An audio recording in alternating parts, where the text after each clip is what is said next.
In this video we're going to make the band a little wider. I'm going to add 2 rows to both the inside and the outside. So I know that we need 43 stitches. This is what we used on the other side of the band, and I want them to be the same. So I'm going to bring forward 43 needles set up in the every other needle configuration that we've been using. And I'm going to just do a simple E-wrap cast on.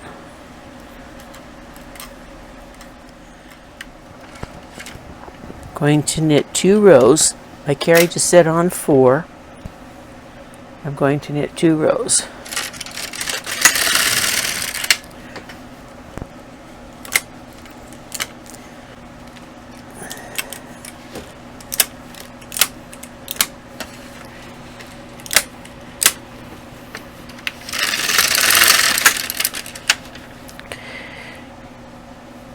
And I'm going to mark 3 buttonholes.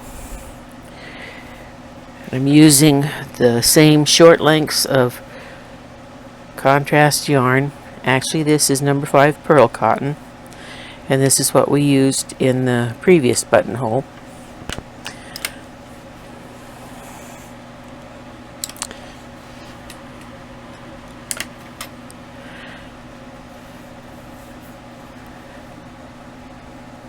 Manually knit each one of these extended needles.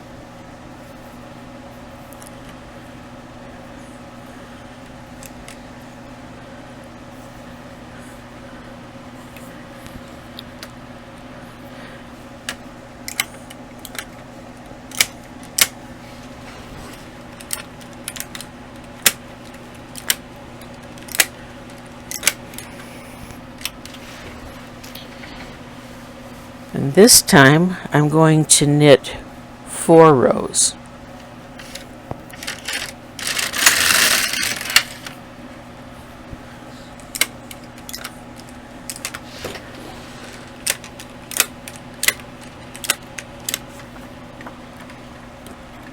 Okay, double check to make sure that this row knitted, and it didn't.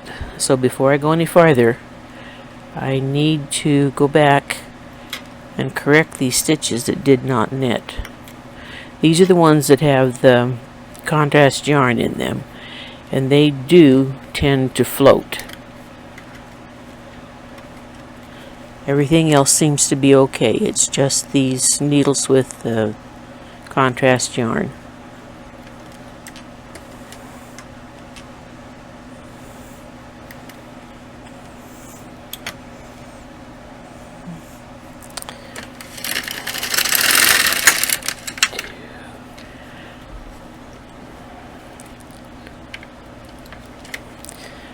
This is very awkward. I have the camera repositioned a little bit differently, trying to get a better shot of it than we had in the last video. And it's hard to work around.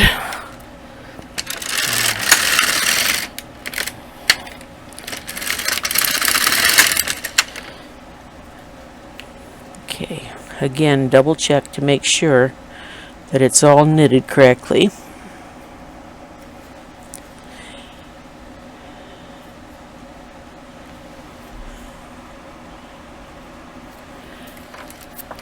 Bring the alternate needles back into work position, and then bring everything forward.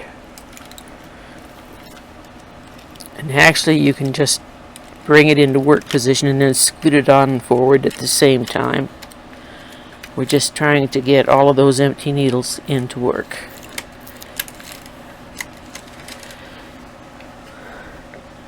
Turn the tension dial up to 5. And this time we're going to knit 6 rows.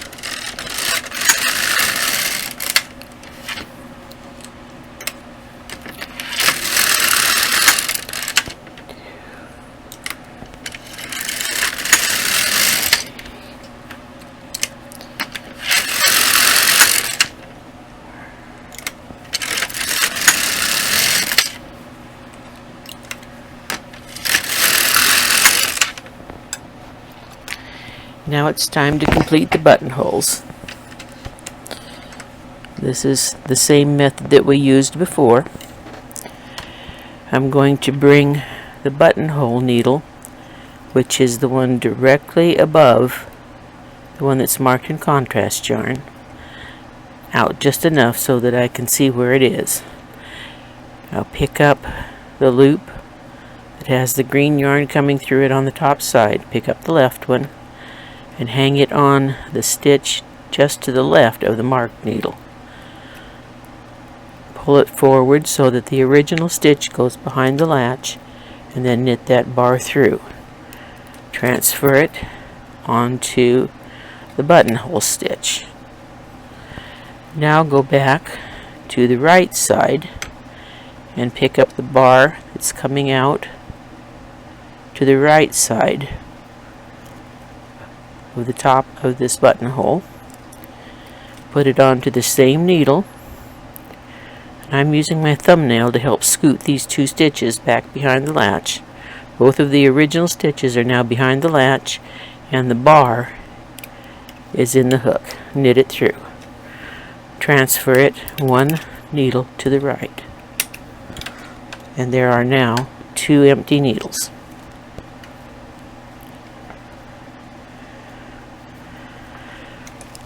We need the stitch that has the contrast yarn coming through it. Put that on the right empty needle.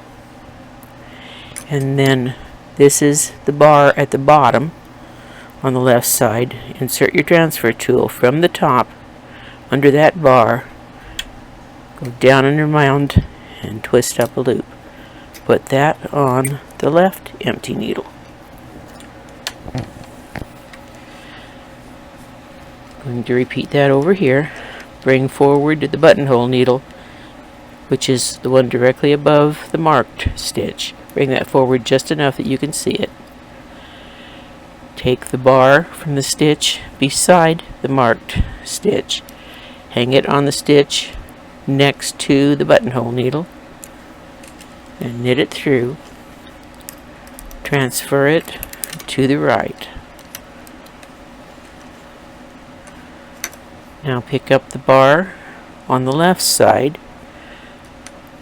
and again I'm using my thumb to scoot those stitches back behind the latch, and the bar is now in the hook. Close the latch and knit through. Transfer this stitch to the right.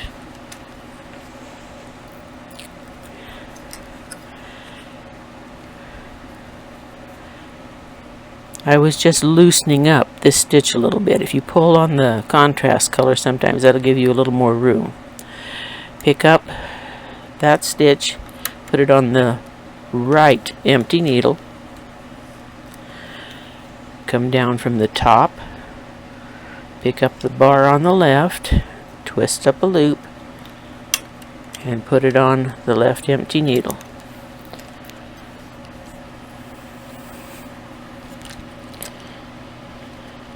I'm going to do the same thing on this last stitch, on the last buttonhole. Pick up the bar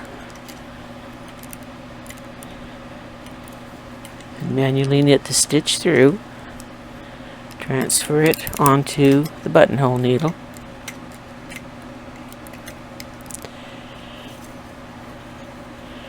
Pick up the bar to the right.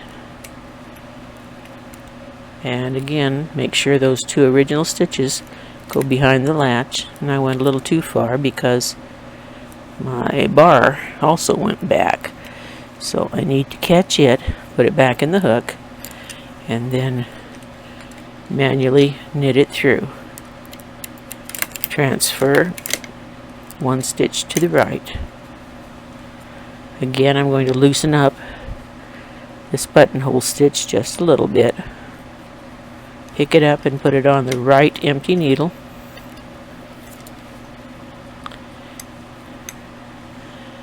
And then insert my transfer tool into the left bar, twist up a loop, and hang it on the empty needle.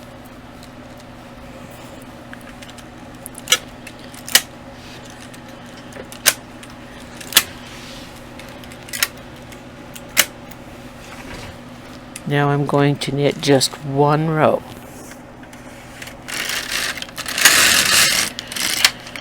Turn the tension dial to 8.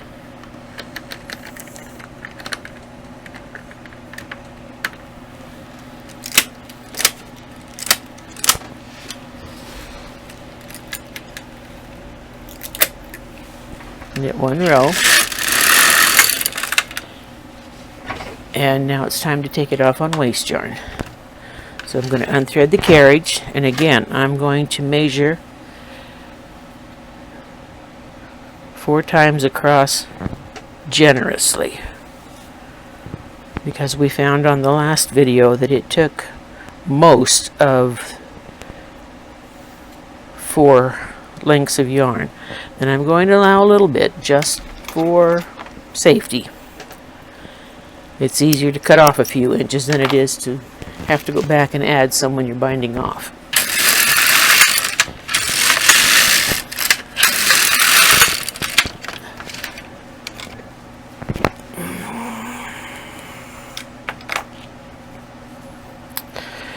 At this point, it doesn't look a whole lot different than our first buttonhole band. Now let's apply it onto the other side of the gauge swatch and we'll see what happens. This is our first band. Now I did redo it off camera because if you'll remember right, I had a spot here, approximately here, that I didn't catch when I was picking up the underside of the band. And so I went back and redid the band, but it's done exactly the same way we did it in that first video. This is the same band. And these are our buttonholes. Okay, we're going to put this band on the other side of the gauge swatch.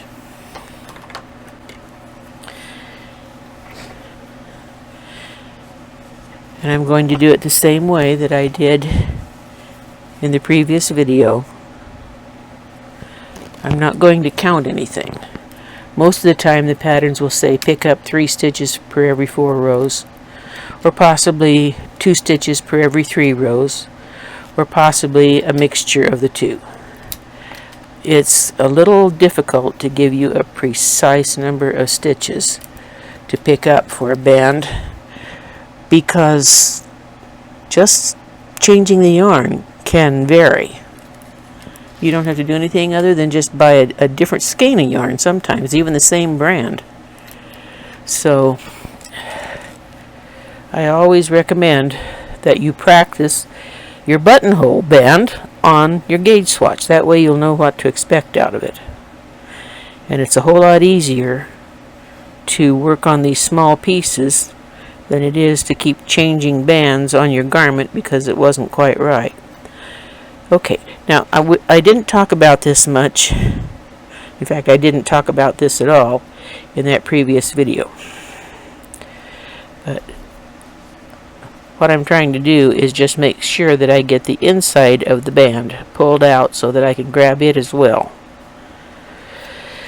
Remember, you need to be staying in the same column of stitches all the way up.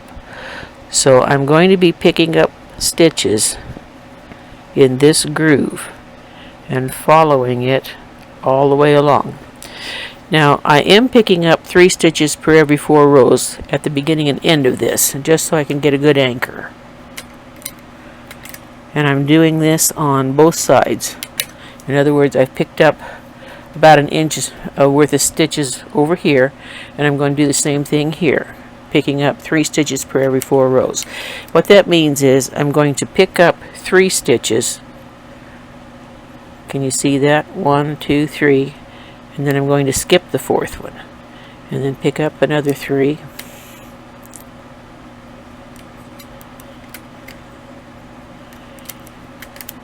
and then skip 1. But from here on, we're going to do the easy way. Instead of counting stitches, we're going to do what I call divide in half and hang. And this is the way I used to teach my students. Just a little chant: divide in half and hang. divide in half and hang. So we're going to take the middle, which is divide in half, and we're going to put it on the center stitch. And now we're going to divide in half. And it doesn't have to be precise, just eyeball it, but get the halfway point as nearly as you can by looking at it. Make sure that you stay in the correct column of stitches, and then hang. So divide in half and hang. Divide in half and hang. Divide in half and hang. And now we're down to such a small number of needles that we really don't have to do that anymore. Just pick up a spot under the corresponding needle on the bed. So when you only have 2 or 3 needles left, which is what is here, there's 3, basically you don't have to do this divide in half. There's such a small span that you can just pick them up. I am dividing in half here. Divide in half and hang. But when you get down to just 2 needles, you just simply pick them up. Okay, we're back to a fairly wide span. So, divide in half and hang. Divide in half and hang. Divide in half. That's not quite half. Maybe there. And don't worry if you're off. 1 stitch, 1 row is not going to make a difference. But see how much faster this is? You'll notice it more than I am because I'm trying to talk and do this at the same time. But where you can give it your full attention, you'll find this is so much faster, so much easier than trying to count. Pick up 3, skip 1, or pick up 2 and skip 1. This one you just simply divide in half and hang. And now we're ready to put on the band. So, right sides together, knit sides together, knit side of this fabric, knit side of the band.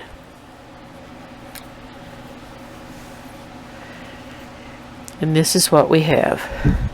And I think this is a better size. I have already changed the instructions on the baby pattern to use this band. Now, some yarns, the band in the original video will be just fine. But bear in mind that, well, what's causing the problem, or what's causing, I wouldn't say it's exactly a problem, but what I didn't like about the first band, these aren't truly eyelets. The typical traditional picot hem has you actually begin with every needle in work and then use the transfer tool to move the alternate stitches when you get to the fold line. And on this one, instead of that, you bring the non-working needles back into work position. Well, it made holes right here where the band bends over on itself. In this yarn, they were just simply too big, and there's no way that I know to make them smaller. And what it had done was on the edge next to the buttons where the buttonhole would go, this was just really too loose for my liking. By putting those extra 2 rows in, it tightens it up, and I think it just simply looks and hangs a whole lot better.